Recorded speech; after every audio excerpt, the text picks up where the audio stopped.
Everybody that is gathered here, coming for first time, we bless you.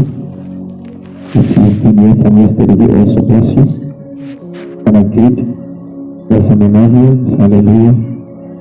And also greet the deacons, we bless the Lord for their lives, hallelujah. Oh, the Lord is so good. Hallelujah. There's a woman that I love, oh my God, and she's in our midst, hallelujah. I just want to greet her in the name of Jesus. If God commits a human being to you, oh, you are a blessed person, hallelujah. Especially when the person comes from God. It is difficult to pray for what you like that does not come from God. It's a challenge, hallelujah. Because you'll be having a stumbling block. Let us start with a very heavy message that is on my heart. And I want to be a building case to what the Lord will be doing and saying in the service of today. Hallelujah. The book of Acts chapter number 20, verse number 24. The book of Acts chapter number 20. The verse that we are going to read is verse number 24. But none of these things move me. Not do I count my life dear to myself, so that I may finish my race with joy, and the ministry which I received from the Lord Jesus to testify to the gospel of the grace of God. Hallelujah.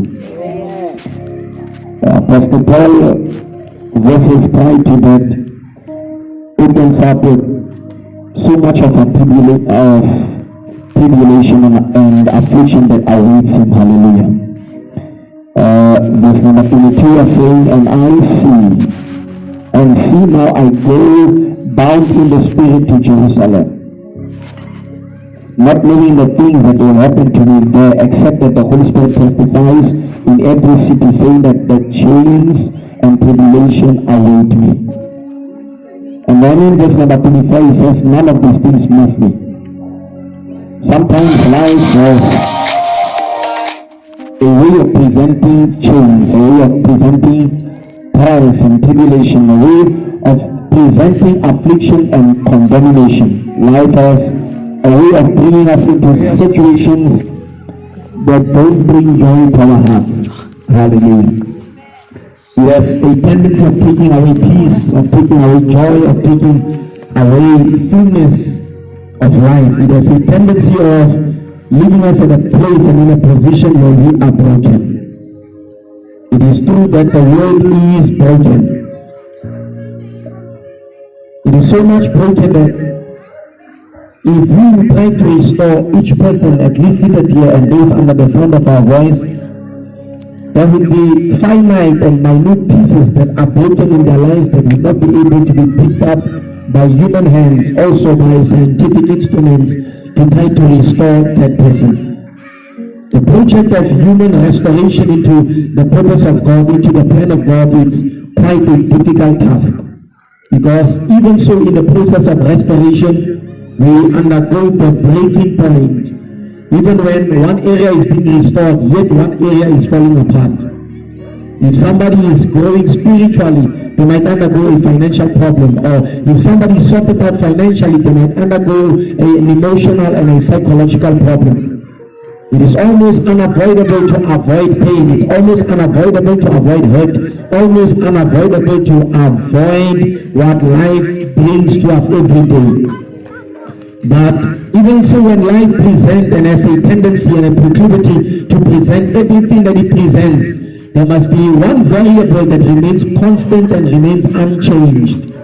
Because situations are going to change whether we like it or not. Situations, there will come a time where they will favor us. There will come a time where they don't favor us.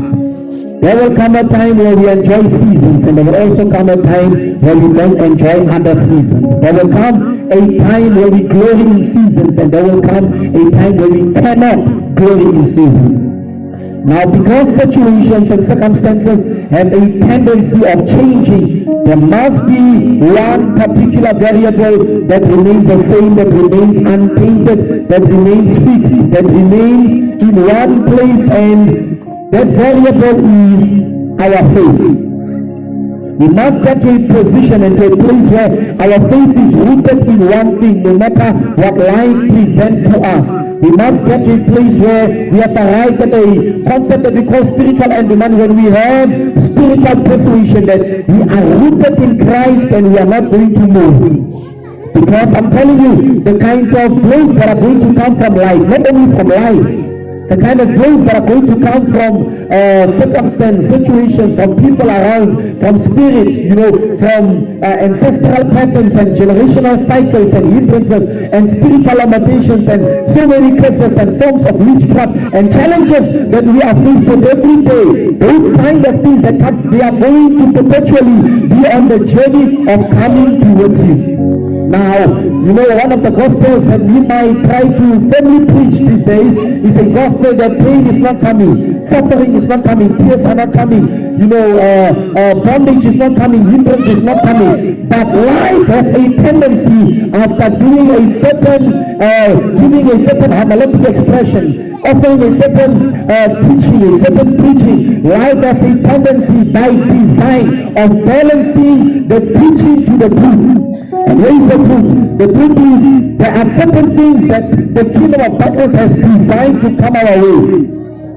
And the best thing a believer can do is a believer can prepare for what is coming. We pay funeral insurances. We pay funeral colors. And we do so because we understand that we are going someday to die.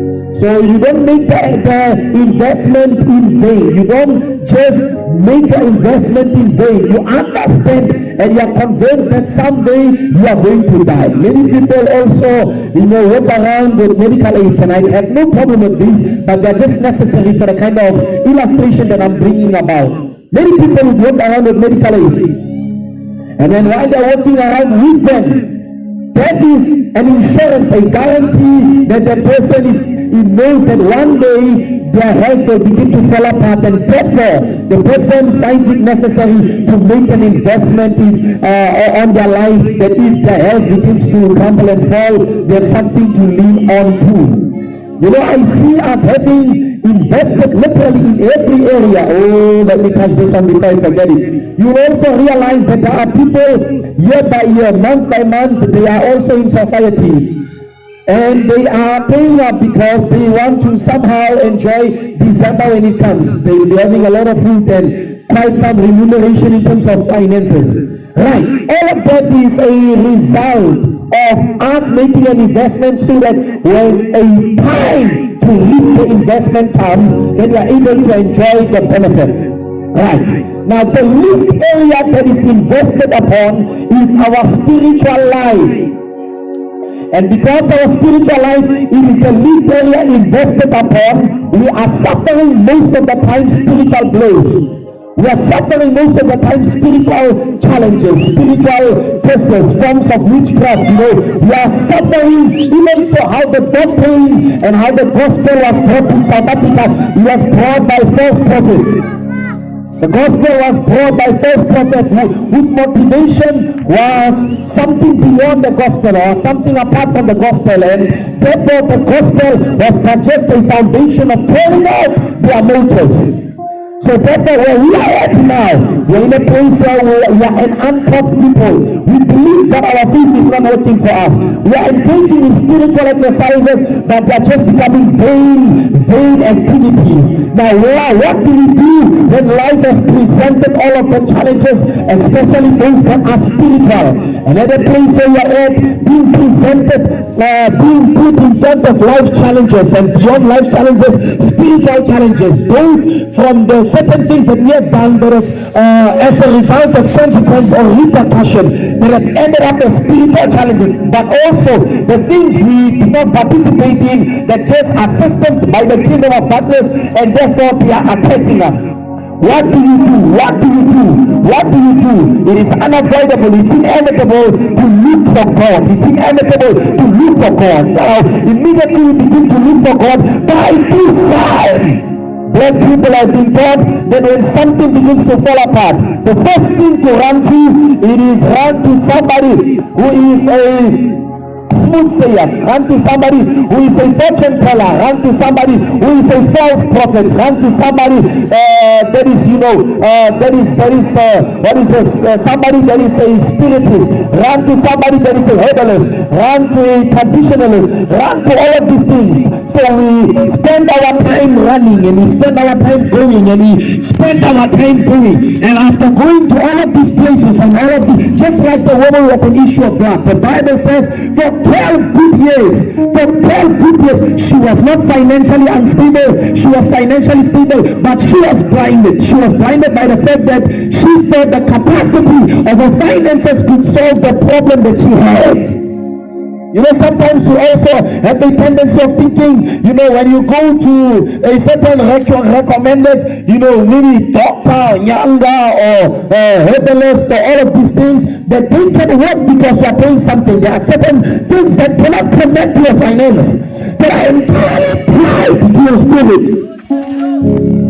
There are things that are entirely connected to your spirit. They are not connected to your finances. They are not connected to your family. They are not connected to your community. They are tied at the core of your spirit. And except you travel, except you begin to match to a dimension where Elohim is, there is a possibility in some of the things that are afflicting us spiritually that they will not be solved. Allow me also to bring this to your understanding. There are certain natural problems that originate from spiritual dimensions. You can have a natural financial problem that originates from a spiritual insufficiency. Well, you can have a natural problem, you come into a relationship and you move from relationship to relationship, and it does not root itself among relationships, but root itself from the spirit. You know why? Because the spirit is like an atmosphere, it's like an environment. What you do to the atmosphere of the spirit, it will give itself expression in your natural life. Your natural life is a television. It tells the vision of what is playing in the theater of your spirit. It is unavoidable that we come to an understanding that the foundation of every person seated here, the foundation of every person under the sound of my voice, the foundation of somebody that is not even hearing this gospel is their spirit. Human beings are tripartite beings. We are tripartites. We are a spirit that has a soul and that dwells inside of a body. So our entire being is tied to our spirit. You are not what you see in the physical. You are not what you feel emotionally, but you are beyond that. You root from the spirit. Hallelujah. And now because you root from the spirit, our dealings are truly spiritual. I said what? Our dealings are truly spiritual. The way to a man becoming everything that God has anticipated that you become, your dealing must become spiritual. Your dealing must become spiritual. If you don't become spiritual, there will be imbalance. I don't care what you have, and I don't care what you're going to have. I don't care what you've been promised and what life is able to deliver to you. When you are not going to be spiritual, there will be something that lacks. Hallelujah. Let me just try to prove this thing to you. That if you don't become spiritual, for the woman with the issue of blood, she went to, classical doctors of a high quality, but even so, after going from one to the other, moving from one to one, she arrived at a place where her money was running out, but the number of doctors that kept on being recommended to her, they were not running out. There comes a place where every recommendation will fail, where every consultation will fail. There comes a place where everything that the people say that it will work for you, there comes a place where all of that will fail, where you will need to go to the Lord one that is the Alpha to Omega. But you need to go to the one that is the first and the last. But you need to go to the one that is the beginning and the end. But you need to go to the one who is the same yesterday, today, and forever. But you need to go to the light of this world. But you need to go to the water of life. But you need to go to the one that overcame the power of the death. But you need to go to the one whose blood speaks a better word.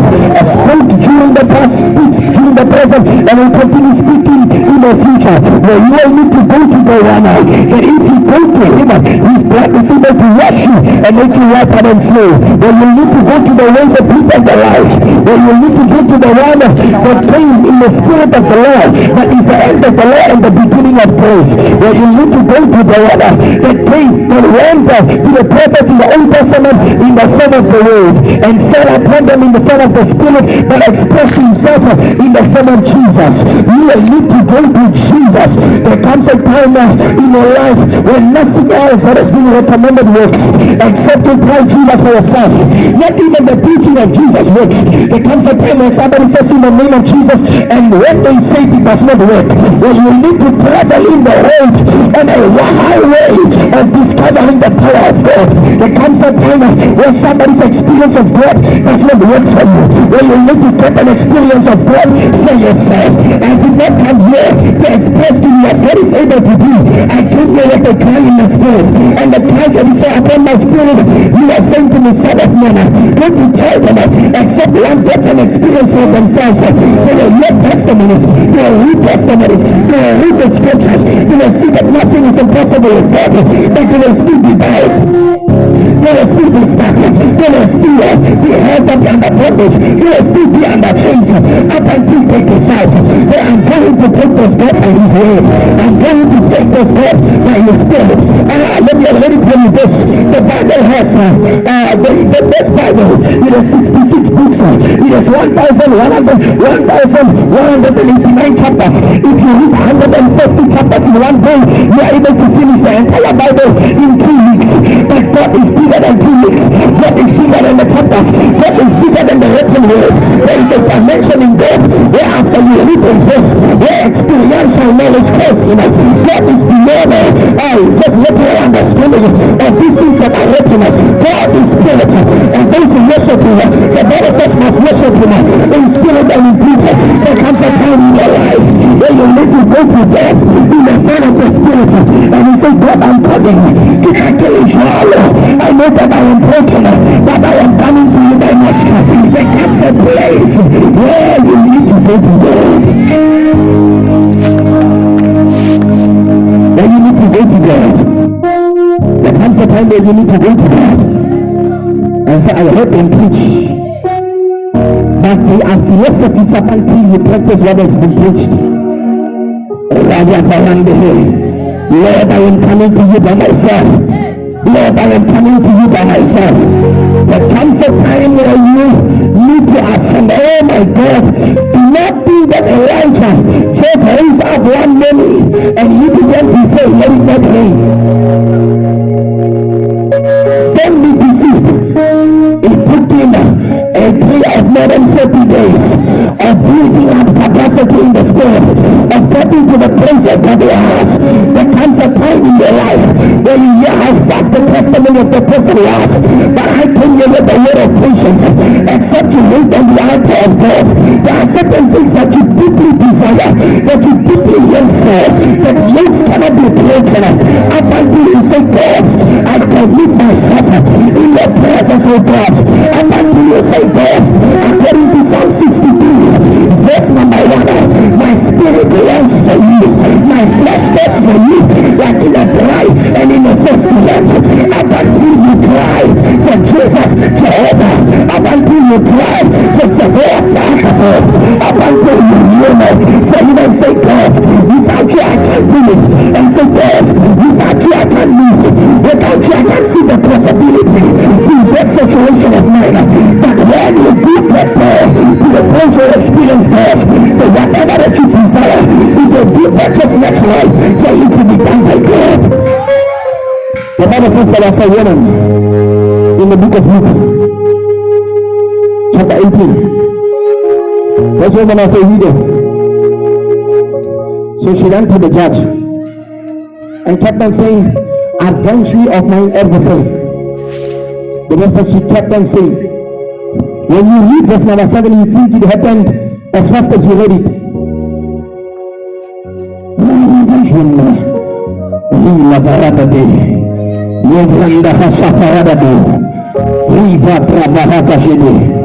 When you are reading verse 1, verse 2, verse 3, verse 4, verse 5, and you get to verse 6 and verse 7, and you get to see how quickly she was answered. That's a narrative condition where Christ tries to narrate it in 7 verses. But it took more than 7 sentences for the woman to get her answer from the judge. The Bible says she kept on going. The Bible does not reveal how well, because our destinies are not the same. Even so, our work in God is not the same. To one person that is here, God might take you 5 years before he answers. But you need to be at the altar and calling on the name of God. You need to be at the place where God is and saying, why I never wait 5 years in prayer and for me to not get the answer at all. Sometimes God will test your commitment to him. He allows you to come to you and you feel dry. While you are praying, nothing happens. While you are calling on him, nothing moves. While you are trying to shake and break the atmosphere over your life, it looks like nothing is moving. When God wants to hide a thing from a human being, he puts it in front of his eyes, because we are searching everywhere except looking at what really is. Some of you may not be to fight this. It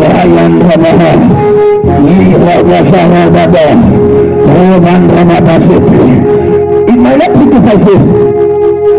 I said our work with God is different. The Bible says Enoch worked how long ago? The Bible says for 300 years. Now when you are reading it in the Bible, it sounds awesome. You work 300 years with God. Now you divide 300 years by times, or you times 300 years by 365. After timesing it by 365, you times it by 12. After timesing it by 12, you have to times it by the hours in a day, 24. After timesing it by 25, you times it by 60. That is the minute. You times it by another 60.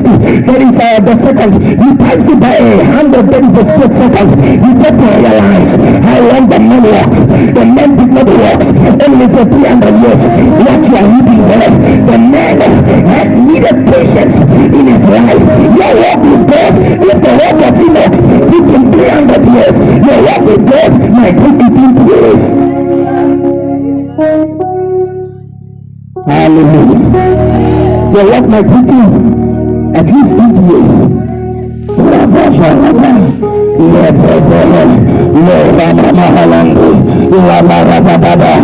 But at the end of this, you get to be consumed and be swallowed by an intense atmosphere of God. When you speak and you look at the line, when you utter something and say, let there be light, and there will be light. When you say, God, let this happen in my life, and it begins to happen. After the walk, but up until you arrive at the place where potential in the spirit is found, up until you arrive at a place in the spirit where inexhaustible anointing, where inexhaustible strength is found, then you are not yet ready. You still need to walk with God. God, I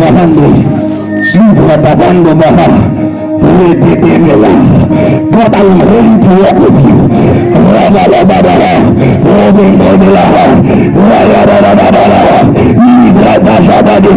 Lord, I am ready to walk with you. Yes, I am ready to walk with you.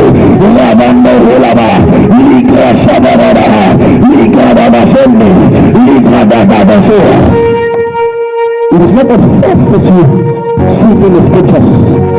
I give you to preach time to you, but it will take time to get to work. But this is how it starts. Can I give you the mystery? Can I give you a mystery? Amen. I hear too much of silence here. Can I give you a mystery? Amen. This is how God starts. If God says, I'm going to answer you in 2 days. 2 days is how many hours? 48 hours. Now, he says, I'm going to answer you in 48 hours. So what you need to do, you need to begin to pray for 48 hours. So 2 days is no longer 2 days. If you pray for 1 hour today, tomorrow you pray for 1 hour. How many hours from the 48 did you pray? You pray 2 hours. So how many hours are left? 46 hours. So at the end of 2 days, you say, God, you didn't answer me. He said, I said 2 days.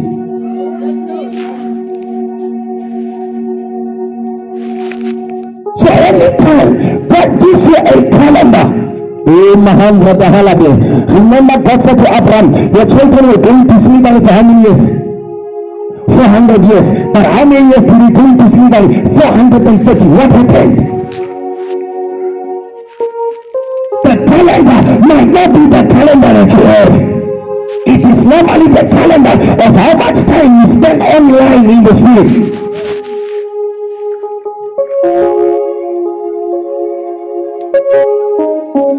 We are in days now where the prayer of the pope has expired. We are in days now where the prayer of the cleric has expired. We are in days now where the prayer of the bishop has expired. It is not our father. Oh, my God. If it was our father who had in heaven, it was the prayers to be answered. I only calculate on what was Jesus doing on the mountain.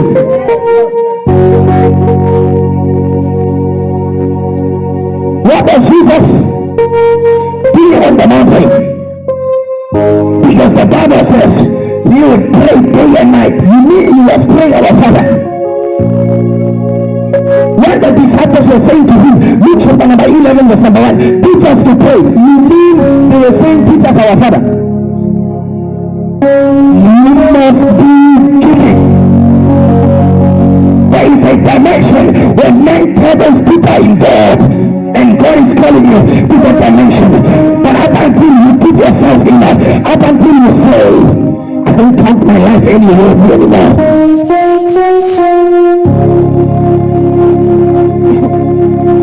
We started a fasting program. 3 days for those that are in the Bible school, those that are leaders in the ministry. We started a fasting of 40 days. So when you see somebody pray, before I came to the service, I planned that for 30 minutes. There is something deeper in God. Oh my God. If you are getting a prayer that does not break your yoke, you've used the wrong formula in the spirit. You have not arrived at the right place where the problem will be solved. I'm going to repeat that one before you miss it. If you are doing program, I give you a bit of a detail to solve. You will not be able to solve it because you are in a lower place, but the problem is in a higher grade. In the spirit, if you are bound by a case, and then you are praying and the case does not break, it means the case is at a higher range than the dimension of your prayer. Therefore, it is necessary, it is mandatory that you go deeper.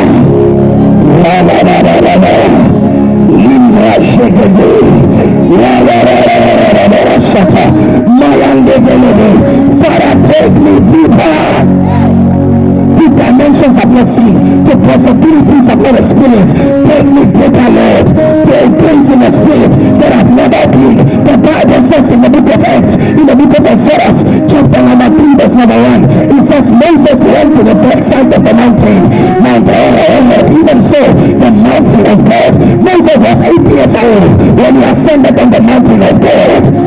But he was climbing. He was climbing. He was climbing. He was climbing. He was climbing. What is required now? Spend your time online in the spirit. Spend your time in the spirit. Spend your time in the spirit.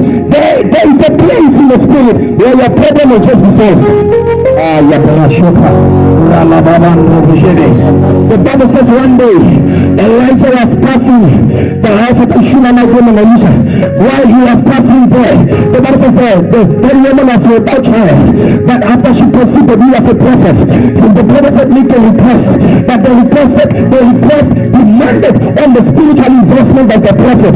After the investment was done on the prophet, it demanded another attention. What we are seeing in the scriptures is, we are seeing the child die again. After the child dies again, the prophet says, let the child lay on the bed. Why on the bed? Because the prophet spent most of his time on the bed.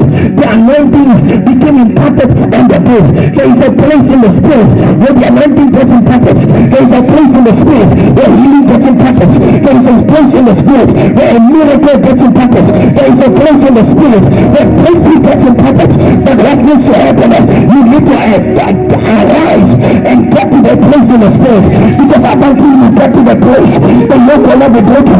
Up until you get to the place, the condition will not be broken. But what needs to happen now?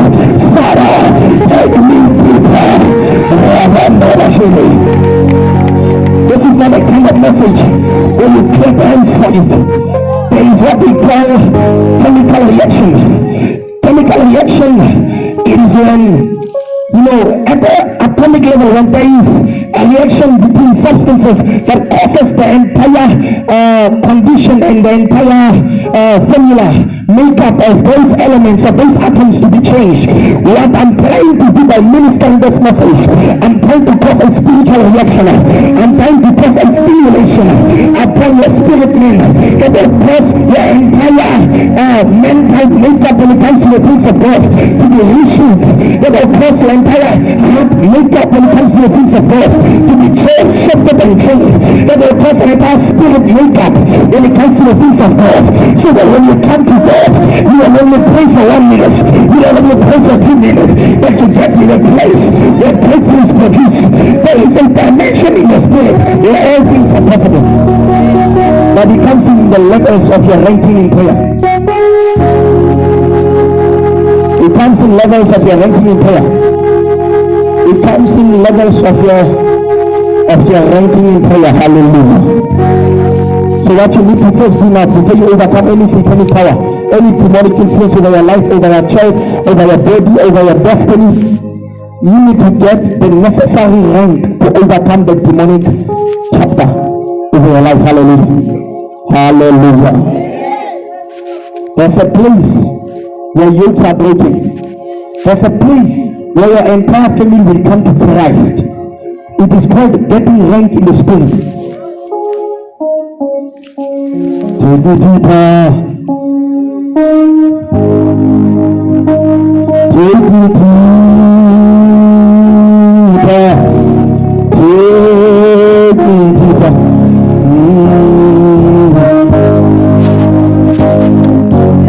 This is what he's saying with the chant of prayer. I'm preparing your spirit. Take me deeper and deeper.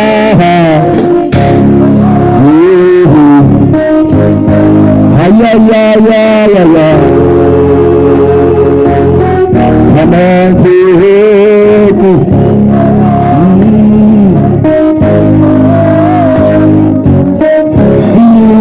Take me deeper and deeper.